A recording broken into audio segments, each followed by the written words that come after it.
Thank you for that. All right, we've got more news to get to here on the show. Let's talk about this supply chain craziness. I guess it's going to be like a bah humbug time for... It could be, or maybe this is your best Christmas ever because you don't just dump plasticky crap made in China on your relatives.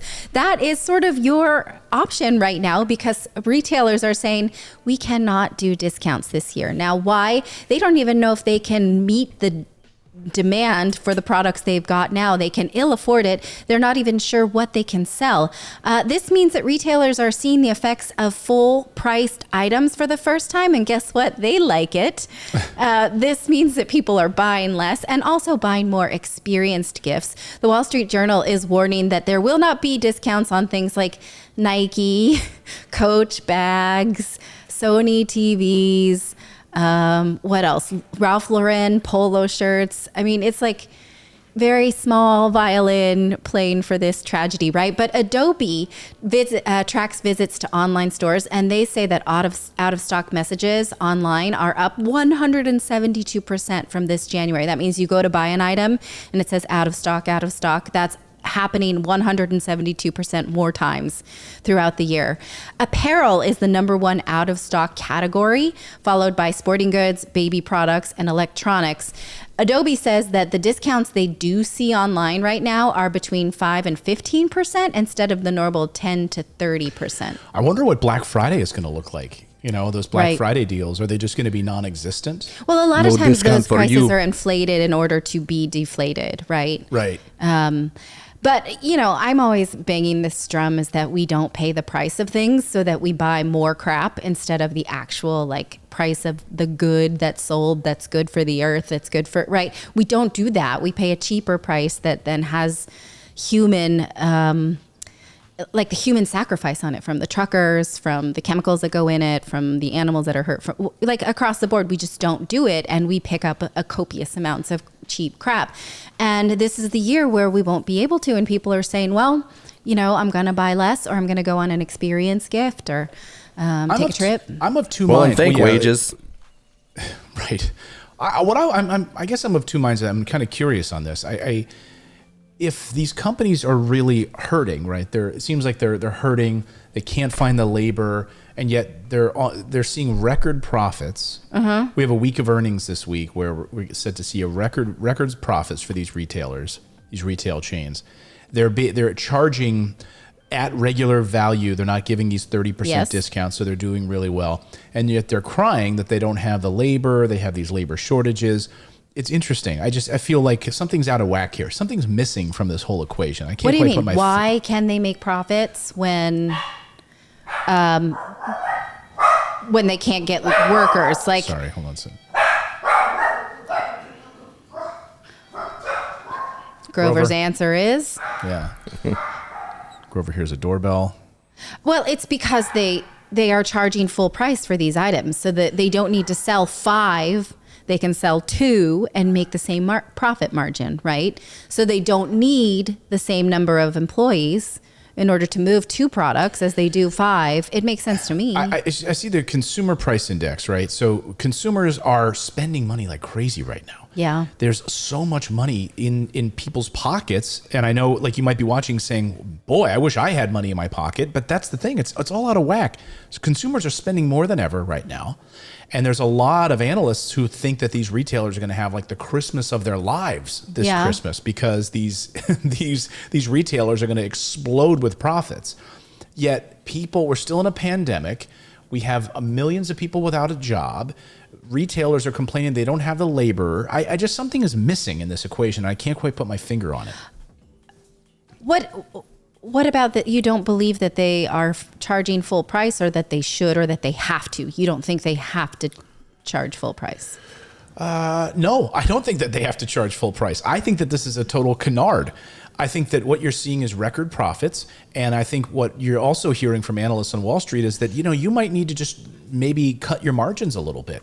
Like, you don't need, first of all, Chipotle. Here's an example. Chipotle is now charging it's like $11 for a burrito. Yeah. And people are buying it. Yeah. Right? They're seeing record profits at Chipotle. Chipotle earnings was off the charts. They're seeing record profits. Okay. People are paying more for this burrito. do they really need to have raised the price of this burrito? I don't know. You don't know what they're paying for guacamole. You don't know what they're paying for chicken, right? For the beef prices. Like, it would be interesting to see but if my point is those things have gone up. Yes, those things have gone up. But their margins are so massive that maybe you don't necessarily need to be taking massive profits and raise your prices. I am always for like teaching the consumer the price of things instead of like a perversion or a government subsidized burrito, right? Because well, it's not about a government subsidized burrito. Just think about it. Absolutely is about a government subsidized burrito. It's capitalism. If the government is subsidizing the farmer. Yeah, but it's capitalism, and these companies are making money. Yes, it is capitalism. They're raising their prices because they're paying more for guacamole and chicken, and they're passing that right on to the consumer. That's capitalism, and they're making billions of dollars in profit. But farmers are given subsidies for their practices, right? And so it absolutely is a government burrito. Like, it's only kept cheap by government perversion of the prices. And we almost never pay the price of something ever. Yeah, and Brenda says, because they're doing so well, Chipotle gave their employees a raise as well. Right. So, then maybe they do need those profit margins to push that down to people, right? But again... And I'd be okay with that if that was the case. And so, but they're still making You're okay with that. You'll eat the $8 burrito. I'd like a government burrito. No, you wouldn't. I don't think so. By the way, could you imagine what a government burrito would taste like? I don't even want to think about it. Yes, you can, because you've been to public school. You absolutely know what a government burrito tastes like. Oh, it's bad. I think what you're getting at, though, Clayton, is like we're hearing about the Great Resignation. Everybody's quitting their jobs, yet they're having record profits. And how does that happen? If people it's not like people are leaving their job and going out and getting an $11 burrito. Right. I just don't get it. So you're sitting on now $20 billion in cash that you're just sitting on. This company now made all this profit, and it's net cash. I'm talking after expenses, after paying for the guacamole and chicken. They're sitting on $20 billion in cash. Okay, well, maybe you could have just gotten $19 billion this year instead of raising the burrito price. That's my point. This is what we reported on last week, is that it's more profitable to sell to the wealthy than it is to sell to the hurting lower class. And that's exactly what's happening, is the wealthy can buy a full-priced Coach bag or full-price Nike shoes, right? And then the lower income classes are like, we're buying nothing, right? Yeah, it's sad. I mean, look at this. This is a quote from The Gap. Katrina O'Connell from The Gap, chief financial officer at an investor conference, said, "We're already quite pleased with the fact that we've been able to really pull back on discounting all of our brands." I would love for those companies to be... that's a bad thing. Go ahead, I wish those companies would be transparent, though, in what they're actually paying to produce those products. Because what's your profit margin? Because if you're talking Nike, what are they paying for a shoe to be manufactured? It's probably Vietnam. Right. Yeah. Yeah, like, are you paying sweatshop wages for people? Like, right. Nike, like, what's the profit margin on a Coach bag? Right. Yeah. Which is why it's funny. I was looking at my shoes the other day. I'm like, I have a lot of sustainable shoes, like Rothy's, and I have Allbirds, right? Like, I have decided I'm not buying this stuff anymore that is not fair trade, that I don't know, like, that I can't tell what the labor costs are for those types of things. And so, I do and they last way longer. There was a way for Americans to like pay fair trade prices, not just for coffee and chocolate and shoes now, but bras and Coach bags and all of that stuff. In fact, actually, Rothy's does make bags and wallets. And, this is just something I've become increasingly obsessed with, is like, I don't want to buy the cheap stuff that a trucker and a fisherman and like have to die just to get me my cheap goods. It really, like, it bothers me. And it bothers me that I think that I can go to these like Target type stores and get five coloring books, because or go to Old Navy and get these these 5 t-shirts that were like manufactured in Vietnam, right? To some trucker like worked his hands to the bone or whatever trying to get this thing to this. That the seams fall apart in 3 months. Yeah. Someone wrote me the other day saying, these truckers right now, I mean, it's sad. They actually, they ended up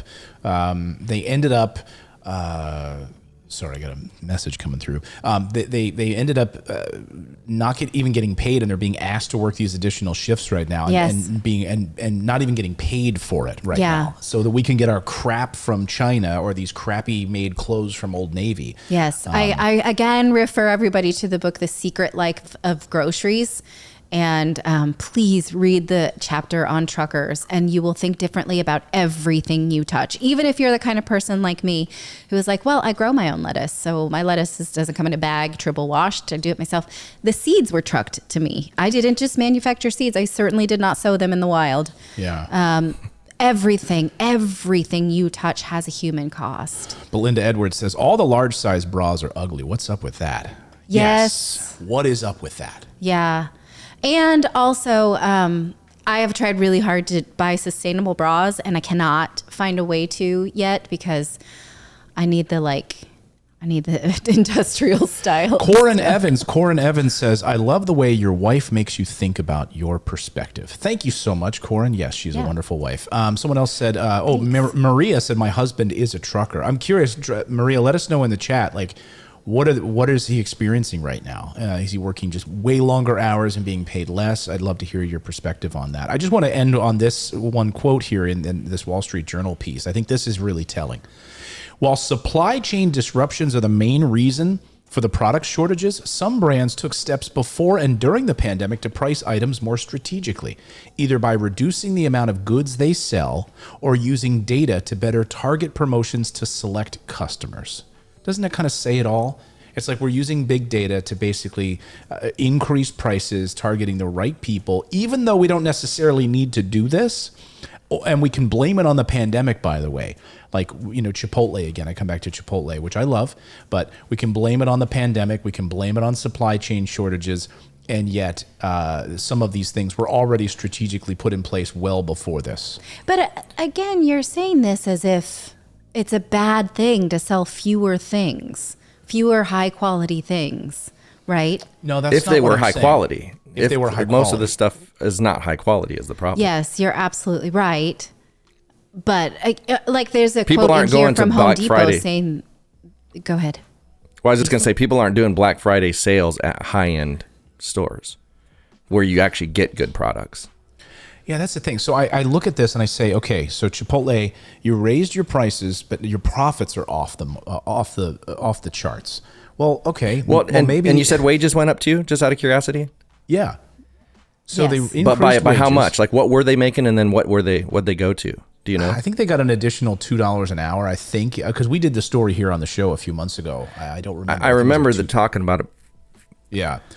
But my point is the profits, right? So it'd be different if they're breaking even, right? Right. I get that. But when you're now making record profits because you increased your prices and you're blaming it on the pandemic, and now consumers, I don't care so much about a luxury burrito, but I care about sort of staples that people need, like the milk and cheeses and other things that, those types of things where some of the price gouging comes into place. I've seen it. I've already seen some of these price gouging on some of these different electronics websites and stuff. Anyway, that's my thought. And maybe it'd be one thing too if they did like a profit sharing. You know what I mean? Like if the employees benefited from all those profits. But it's like if you increased wages by $2 and you made 11 billion or 20 billion in profit, then you didn't give them an increase enough. Yeah. Well, anyway, I think Either way. it's going to be a crazy holiday season, and we're basically seeing right now that you're going to be paying a lot more for things, no discounts, and so we have to really strategically, I think about what our Christmas is going to look like. Us? Well, not us, but Yes. us, the universal us. Oh, I'm always, yeah. I know you're always thinking about that. I have so much guilt around Christmas. Thanks for subscribing to the channel. You can also become a channel member by going to morninginvest.com/join, where you can stick it to the mainstream media and support independent journalism. We're able to bring you the stories that you won't see on any of the major billionaire-backed networks. Thanks so much. We'll see you next time, everyone.